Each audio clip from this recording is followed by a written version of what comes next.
City of Joburg councillors appear conflicted on whether there is a need for a blanket approach in providing VIP protection services for all councillors. Those in support of the amended guidelines say this was long overdue. Those opposed to it have labelled it as an unnecessary cost at the expense of essential services. Ziniko Mhlaba reports. Reports that the city of Johannesburg is contemplating broadening VIP security services to include council members have been met with mixed reactions. While some residents and political parties have come out in support of the idea, others are outraged.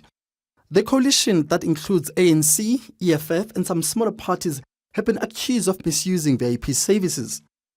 The Ingata Freedom Party has rubbished claims of preferential treatment, arguing that the policy is already being implemented but just needs to be validated. What the policy in fact does, it formalizes what is already happening in the city.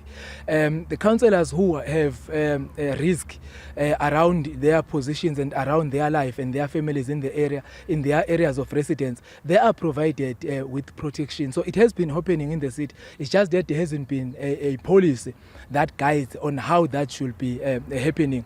And it's not like maybe the city will be employing additional security personnel. They are using the resources that we have at our disposal as the city. The Al Jama Party caucus in Johannesburg says amendments must be understood in context. You know the recent development where the councillor was shot, the chief whip of council was shot. So this emanates from there to say how protected are the councillors or how protected are the people who are in the executive. So it is with all fairness that the council must look into. Remember that report, the council doesn't take decision. The report says individually as executives.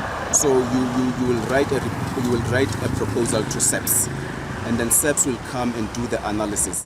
The official opposition in the council says councillors are well covered already and no additional measures are required.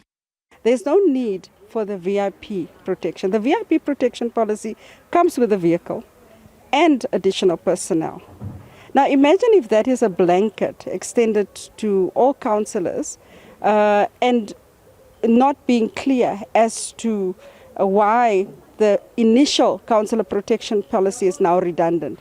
Is the city saying to residents that we as councillors are more important than you who elected us, when you have said to us, when the council have said to residents that we're cutting the budget because the city has no money for service delivery, but yet there is money for councillor protection?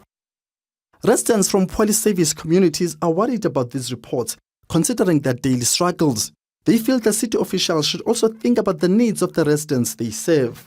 Ngidifika lapho ke mfowethu ukuthi uyabona ukuthi imali eningi ikhomba ukuthi kufuneka isave bona kunokusave umphakathi. Lento esicabanga ukuthi ke ayifanele ngabe iyenzeka. Mhlawumbe uhulumeni wethu noma umasipala wethu akazama ukuyihluza leyo ukuthi okubalekile kakhulu ikuphi kunokunye. Ikhansela ukuze libe khona ngomphakathi belihlala kuwo.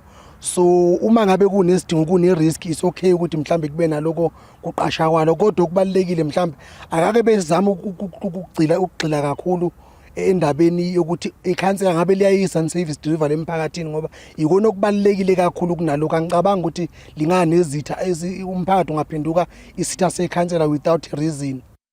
The council will have the final say on the matter in due course. Councillors will have to use existing policies in the meantime until a decision is made to endorse or reject the amended proposals. For Newzroom Afrika on Channel 405, I'm Ziniko Mhlaba in Johannesburg.